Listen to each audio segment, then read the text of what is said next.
Saya Cecilia Margarita Simamora, kelas 10 Y2 dari SMA Negeri 2 Bali. Nah, pada video ini saya akan membahas tentang penerapan vektor dalam kehidupan sehari-hari.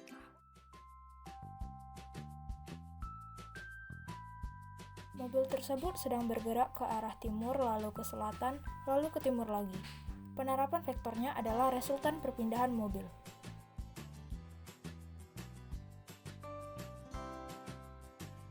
Saat seseorang terjun menggunakan parasut, tempat ia jatuh tidak tepat di bawah awal ia menerjunkan dirinya, tetapi jauh melenceng karena adanya dua vektor gaya, yaitu gaya gravitasi dan gaya dorong angin.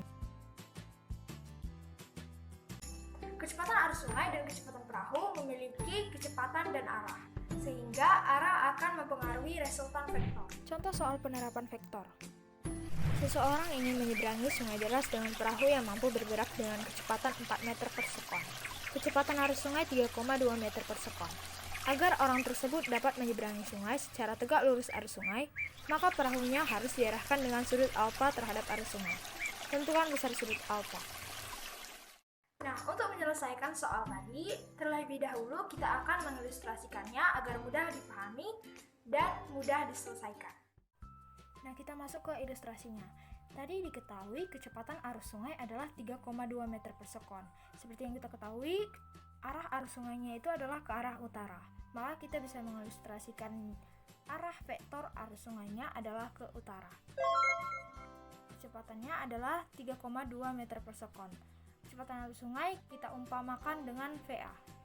VA sama dengan 3,2 meter per sekon. Nah, yang selanjutnya yang diketahui yaitu perahu mampu bergerak dengan kecepatan 4 meter per sekon. Yang diminta adalah arah perahu harus tegak lurus terhadap arah arus sungai ini. Arah arus sungai tadi ke utara.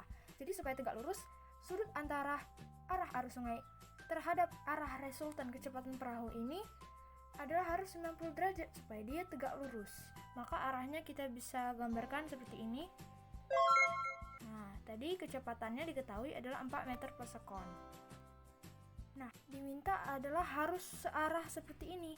Harus seperti garis putih ini, harus tegak lurus terhadap arus sungai. Nah, supaya seperti itu, perahu ini harus diarahkan sejauh berapa derajat terhadap arus sungai ini. Maka kira-kira nanti perahu itu bisa kita bayangkan harus diarahkan di daerah sekitar sini. Karena nanti akan dipengaruhi oleh kecepatan arus sungai. Nah, kita bisa ibaratkan arah perahu itu harus diarahkan sesuai dengan garis merah ini. Nah, ditanya adalah sudut antara arah arus sungai terhadap garis merah ini, arah perahu yang harus diarahkan. Nah, itu yang mau kita cari. Inilah alfa itu, yaitu sudut perahu yang harus diarahkan terhadap arah arus sungai. Jadi alfa ini adalah penjumlahan sudut siku-siku dan sudut yang ada antara garis putih dan garis merah. Sudut antara garis putih dan garis merah ini kita umpamakan adalah theta. Nah, selanjutnya kita akan menjawab soal ini. Sini kita udah buat diketahui dan ditanyanya. Untuk selanjutnya kita akan menggambarkan arah-arah vektornya ini. Nah, inilah kira-kira arah vektor untuk soal ini. Yang biru ini adalah arah vektor kecepatan arus sungai, yang merah ini adalah arah vektor kecepatan perahu yang harus diarahkan, dan yang hijau ini adalah resultan vektor. Resultan vektor dari VA dan VP, jadi perahu harus searah seperti ini nanti. Nah, kira-kira seperti inilah panah-panah vektor untuk soal ini. Untuk mencari theta, kita bisa membuat garis-garis bantu seperti berikut. Perhatikan segitiganya. Nah, untuk mencari theta, kita bisa menggunakan aturan sinus, yaitu sisi depan per sisi miring.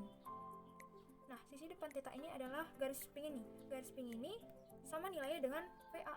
Jadi, garis ping ini nilainya adalah 3,2 meter per sekon. Nah, sisi miringnya itu adalah VP. Nilai VP adalah 4 meter per sekon. Maka bisa kita dapat sin theta adalah 3,2 dibagi 4. Nah, jadi dapat sin tetanya itu adalah 3,2 bagi 4. 3,2 dibagi 4 itu sama dengan 0,8. Maka nilai theta ini adalah sudut yang memiliki nilai sin 0,8. Yaitu sudut apa? Yaitu sudut 53 derajat.